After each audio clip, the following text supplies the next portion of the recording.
kasus dugaan korupsi pengadaan laptop berbasis Chromebook di Pengadilan Tipikor Jakarta. Korupsi bukan hanya pencurian terhadap uang negara, melainkan pembunuhan perlahan terhadap masa depan jutaan rakyat Indonesia. Halo semuanya, perkenalkan nama saya Devila Ismaanini dari Fakultas Ilmu Komputer, Program Studi Teknik Informatika dengan NIM 2502011020. Pada video kali ini saya ingin membahas sebuah topik yang berjudul anti korupsi. Perlu kita ketahui bersama, korupsi dapat kita katakan sebagai kanker. Ia bukan hanya sekedar mencuri uang negara, tetapi ia adalah pencurian terhadap hak rakyat untuk hidup layak, untuk mendapatkan pendidikan yang berkualitas, dan untuk hidup dalam keadilan. Korupsi itu sendiri adalah tindakan penyalahgunaan kekuasaan dan wewenang untuk kepentingan pribadi atau kelompok. Sekarang, mari kita lihat kenyataan yang ada di sekitar kita. Yang pertama, ketika seorang kepala daerah mengkorupsi dana pembangunan jalan, maka jalan yang seharusnya mulus hanya akan bertahan beberapa bulan sebelum rusak. Rakyatlah yang akan menjadi korban kecelakaan akibat rusaknya jalan tersebut. Yang kedua, ketika pejabat pendidikan mengkorupsi dana operasional sekolah, maka siswa-siswi hanya akan belajar di gedung yang retak, tanpa buku-buku yang memadai, dan tanpa fasilitas yang layak. Masa depan generasi kita dipertaruhkan demi segelintir orang yang rakus. Dan yang ketiga, ketika oknum kesehatan mengkorupsi dana obat-obatan, maka pasien miskin harus menunggu berbulan-bulan untuk mendapatkan perawatan. Bahkan ada yang meninggal karena obat yang seharusnya tersedia justru tidak ada. Ingat, ini bukan cerita fiksi, tetapi ini realitas yang terjadi di negeri kita. Korupsi itu seperti kanker yang menggerogoti tubuh bangsa. Pada awalnya, ia muncul sebagai sel kecil yang tampak tidak berbahaya. Namun, ketika ia dibiarkan, ia akan masuk ke seluruh tubuh, merusak organ-organ vital, hingga pada akhirnya membunuh sang pemilik tubuh. Bayangkan saja pada pohon besar yang kuat dan kokoh. Kemudian, korupsi itu sebagai rayap yang menggerogoti batangnya dari dalam. Dari luar pohon itu masih terlihat megah dan kuat, tetapi suatu hari dia akan tumbang dengan mudah karena batangnya telah kropos dimakan oleh rayap.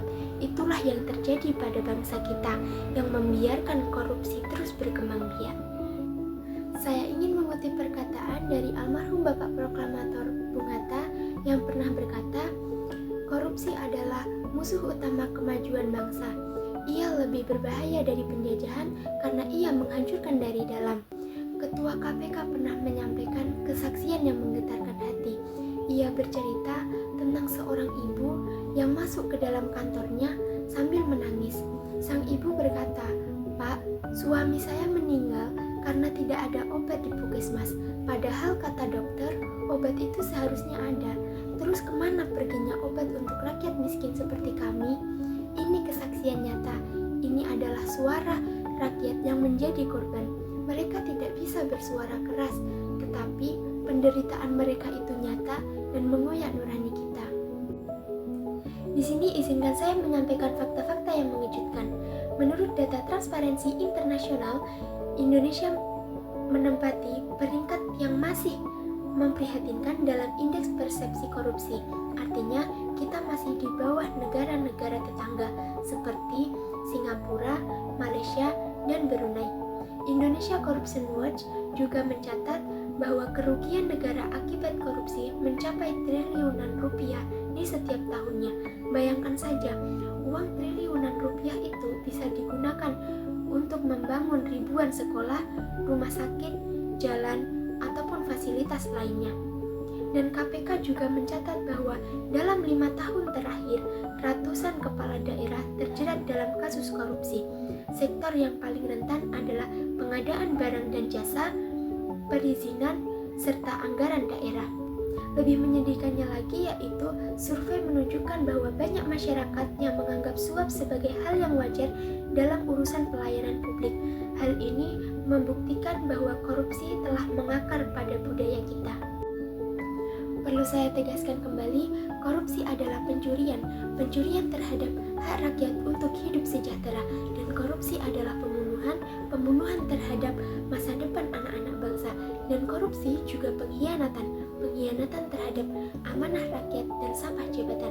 Kita tidak boleh takut, kita tidak boleh diam, dan kita tidak boleh pasrah. Melawan korupsi merupakan kewajiban kita semua, bukan hanya tugas KPK, bukan hanya tugas jaksa, dan bukan hanya tugas polisi, tetapi ini merupakan tugas kita semua sebagai warga negara Indonesia. Bangsa yang besar adalah bangsa yang berani melawan ketidakadilan. Korupsi adalah ketidakadilan terbesar yang kita hadapi pada hari ini.